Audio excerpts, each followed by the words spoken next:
Ma grande soeur, ma soeur, ma camarade, Tanti, tu divorces, tu vas où? Tu divorces pourquoi? Il y a une raison. Il faut qu'il y ait une raison valable pour divorcer. Il faut que ta vie soit en danger pour pouvoir divorcer. Il faut que ta vie de tes enfants soit en danger. Oui. Actuellement là, il faut que ta vie, la vie de tes enfants, soit en danger avant de demander le divorce. Parce que si c'est les histoires de il me trompe, il ne rentre pas à la vite à la maison, il est trop, comment on appelle ça, en mission, il ne donne pas l'argent de popote. C'est ça là, c'est le tout banal. On ne divorce pas pour ça. On ne demande pas de divorce n'importe comment. Tu divorces, tu vas où? J'espère que ce n'est pas venu lutter encore avec nous. Hein? J'espère que parce que si c'est demander le divorce parce qu'il me trompe là, j'espère que tu vas mourir célibataire. J'espère que tu vas rester coagulé jusqu'à. J'espère que tu ne vas pas aller chercher un petit pompier là-bas. Petit pompier là, ça go. Il va te tromper. Donc reste dans ton foyer. Il faut qu'il y ait une raison valable. Il faut que ce monsieur-là soit, c'est-à-dire que soit le dernier, c'est-à-dire que ce dernier-là soit un meurtrier. Il faut que ce dernier-là soit vraiment un manipulateur qui détruit ta santé mentale, qui détruit ton estime de soi, qui détruit ta vie. C'est-à-dire que quand toi-même tu es dans le mariage, il faut que tu sentes, pour pouvoir demander le divorce, il faut que tu sentes que tu es en train de mourir à petit feu pour pouvoir demander le divorce. Oui.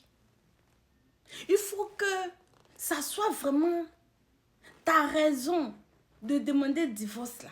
Il faut que ce soit quelque chose de vraiment, c'est-à-dire que de vraiment fort quoi. Parce que actuellement là, à l'heure là, venir se faire draguer, étudier, analyser, pour dire que tu as te mis en couple. Parce que quand tu as déjà fait foyer, quand tu as déjà fait foyer là, les relations à deux balles là, tu n'es plus prête pour ça. Parce que tu as tes enfants. Foyer là, tu connais. Les relations à deux balles, les relations qui n'ont ni tête ni queue là, toi ça va plus t'intéresser. Les relations en cache-cache là, toi ça sera plus pour toi. Oui, tu vas, c'est que pour rien au monde tu vas accepter ça. Pourtant là, actuellement si tu n'es pas en couple, que quelqu'un va venir te draguer là, tu vas commencer par là. Parce que le garçon qui vient te draguer là, c'est d'abord en bas qu'il regarde. Il regarde d'abord ses intérêts. D'abord. Ce sont ses intérêts qui sont en avant. Donc quand tu cours dans le foyer là, tu ramasses le bagage, tu mets sur ta tête, tu commences à courir là. Il faut savoir que tu as déposé le bagage là. Hein. Il faut savoir, il faut analyser, il faut que tu sois bien assise moralement, financièrement, d'abord, avant de demander le divorce. Avant de demander le divorce. Pas les demander le divorce, vous venez t'asseoir pour traîner encore dans la rue. Et puis ce même monsieur va se passer encore dans sa voiture pour se moquer de toi. Non, ça n'a pas de sens. Ça n'a pas de sens. Quand tu demandes divorce, il faut que ton pied là soit sur un gros caillou. Plus gros que ton mari.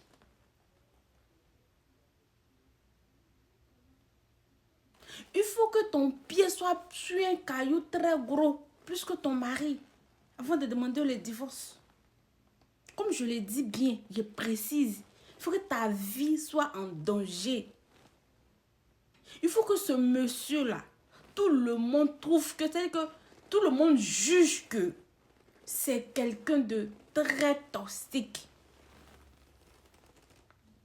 Oui, parce que le dehors n'est pas facile. En tant que femme là, je ne dis pas fille, je ne dis pas petite fille, de 18 ans, 19 ans, 16 ans, 25 ans, je ne dis pas fille. Je dis femme.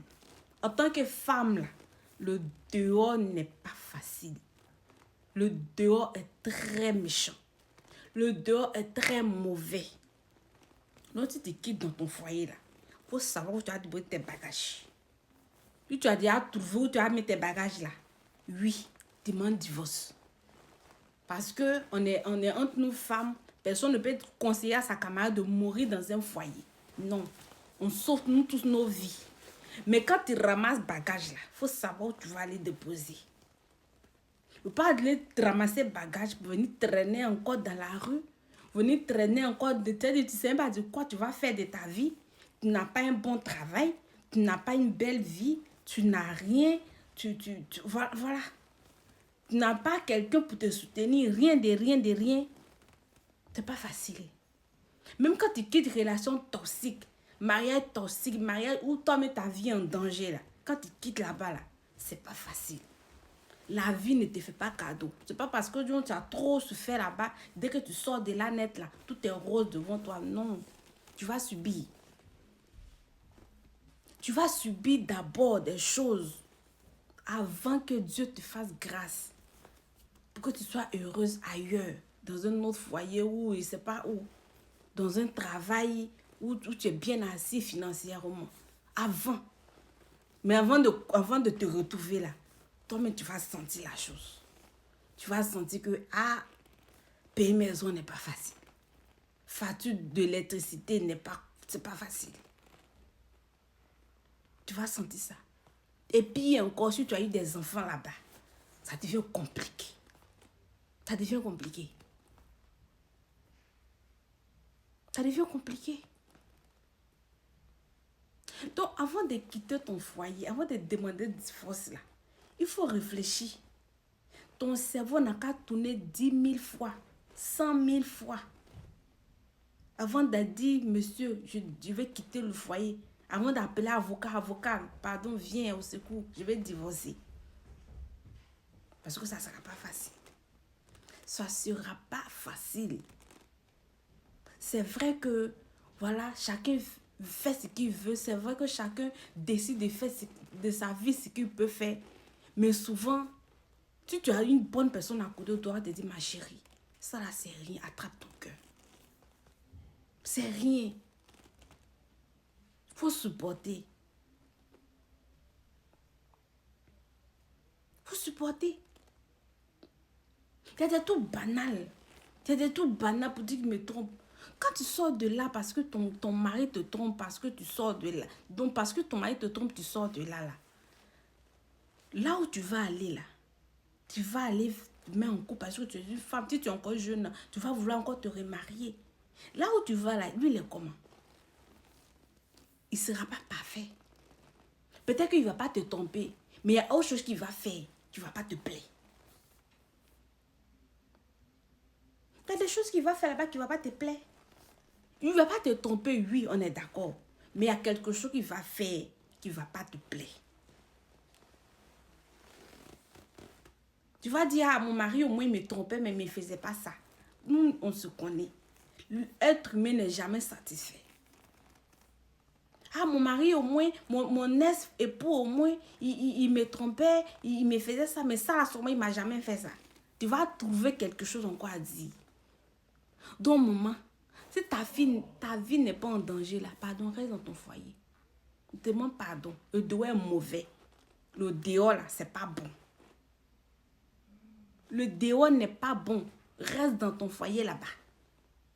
Attrape ton cœur. Parce que tu as étudié les gars avant d'aller dire oui. Vous avez des enfants. Attrape ton cœur. Supporte. Il faut supporter. À 60 ans, il va se calmer. Quand il va avoir 60 ans, il va se calmer. À 60 ans, il va se calmer. Et puis, même si tu es plus jeune que lui, à 60 ans, 70 ans, c'est fini pour lui. Voilà. Attrape ton cœur. Le dehors n'est pas bon. Il ne faut pas venir lutter à nous. Nous, on se cherche. On se cherche même fort dehors là. C'est pas bon. Il faut rester là-bas. Pas venir compléter encore le nombre de femmes célibataires, pardon. reste là-bas.